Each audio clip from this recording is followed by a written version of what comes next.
സുവിശേഷ ഭാഗങ്ങൾ. ജനക്കൂട്ടത്തെ കണ്ടപ്പോൾ യേശു മലയിലേക്ക് കയറി.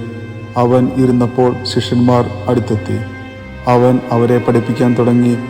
ആത്മാവിൽ ദരിദ്രർ ഭാഗ്യവാന്മാർ, ദൈവരാജ്യം അവരുടേതാണ്. വിലപിക്കുന്നവർ ഭാഗ്യവാന്മാർ, അവർ ആശ്വസിപ്പിക്കപ്പെടും. ശാന്തശീലർ ഭാഗ്യവാന്മാർ, അവർ ഭൂമി അവകാശമാക്കും. നീതിക്ക് വേണ്ടി വിശക്കുകയും ദാഹിക്കുകയും ചെയ്യുന്നവർ ഭാഗ്യവാന്മാർ, അവർക്ക് സംതൃപ്തി ലഭിക്കും. കരുണയുള്ളവർ ഭാഗ്യവാന്മാർ, അവർക്ക് കരുണ ലഭിക്കും.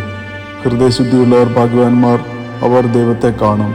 സമാധാനം സ്ഥാപിക്കുന്നവർ ഭാഗ്യവാന്മാർ, അവർ ദൈവപുത്രർ എന്ന് വിളിക്കപ്പെടും. നീതിക്ക് വേണ്ടി പീഡനമേൽക്കുന്നവർ ഭാഗ്യവാന്മാർ, സ്വർഗരാജ്യം അവരുടേതാണ്. എന്നെ പ്രതി മനുഷ്യർ നിങ്ങളെ അവഹേളിക്കുകയും പീഡിപ്പിക്കുകയും എല്ലാവിധ തിന്മകളും നിങ്ങൾക്കെതിരെ വ്യാജമായി പറയുകയും ചെയ്യുമ്പോൾ നിങ്ങൾ ഭാഗ്യവാന്മാർ.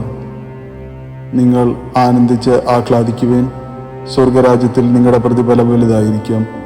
നിങ്ങൾക്ക് മുൻപുണ്ടായിരുന്ന പ്രവാചകന്മാരെയും അവർ ഇപ്രകാരം പീഡിപ്പിച്ചിട്ടുണ്ട്.